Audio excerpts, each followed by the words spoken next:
Halo semuanya, Assalamualaikum warahmatullahi wabarakatuh. Perkenalkan, nama saya Pradipta Hairunisa dengan NIM 2012518. Saya dari kelas 2A. Di sini saya akan membuat tugas video mata kuliah pembelajaran menulis dengan dosen pengampu Ibu Sri Murti, Magister Pendidikan. Assalamualaikum warahmatullahi wabarakatuh. Selamat pagi anak-anak semuanya. Bagaimana kabarnya hari ini? Semoga dalam keadaan sehat dan semangat ya. Sebelum kita mulai pembelajaran, mari kita berdoa terlebih dahulu agar kegiatan belajar hari ini berjalan dengan lancar. Berdoa mulai. Berdoa selesai. Anak-anak, Ibu mau tanya dulu nih, siapa di sini yang pernah berpendapat tentang sesuatu? Misalnya tentang media sosial, sekolah, atau pergaulan. Nah, sebenarnya ketika kalian menyampaikan pendapat itu, kalian sudah masuk ke dalam kegiatan teks pandangan. Hari ini kita akan belajar tentang menulis teks pandangan yang efektif dan sistematis. Menurut Heri Guntur Tarigan, menulis adalah keterampilan berbahasa yang digunakan untuk menyampaikan ide, gagasan, atau pikiran kepada orang lain melalui bahasa tulis.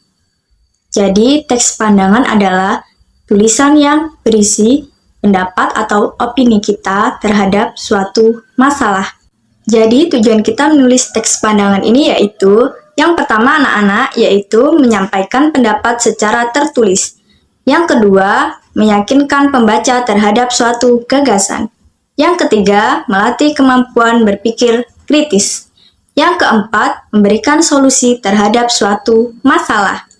Nah, ada 3 bagian penting nih. Yang pertama, pendahuluan, berisi, latar belakang, dan pengenalan topik. Contoh, penggunaan media sosial di kalangan remaja meningkat.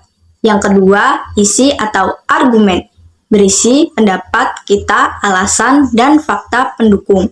Contoh, media sosial perlu dibatasi karena mengganggu belajar. Yang keempat, penutup, berisi kesimpulan dan saran. Contoh, remaja harus bijak menggunakan media sosial. Adapun ciri-ciri teks pandangan anak-anak yaitu, yang pertama, mengandung pendapat atau opini. Yang kedua, disertai alasan yang jelas. Yang ketiga, menggunakan bahasa yang logis dan rutut. Yang keempat, bersifat persuasif, mempengaruhi pembaca. Yang kelima, disusun secara sistematis.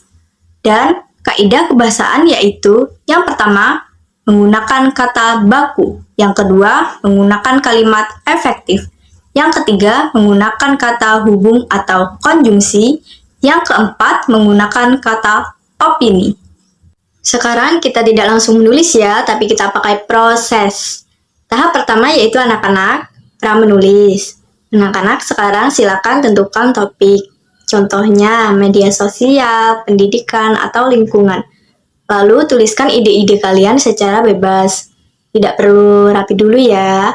Tahap kedua, menyusun kerangka. Kita buat kerangka yang seperti pendahuluan, isi, penutup. Tahap ketiga, menulis. Silakan kembangkan kerangka tadi menjadi paragraf lengkap. Gunakan bahasa yang baik dan jelas ya. Tahap keempat, merevisi. Sekarang, tukarkan tulisan kalian dengan teman sebangku. Periksa apakah pendapatnya jelas, apakah alasannya kuat. Oke, tahap yang kelima anak-anak yaitu mengedit. Mengedit ini memperbaiki tulisan. Nah, yang perlu kalian perbaiki ejaan, tanda baca, dan kata baku.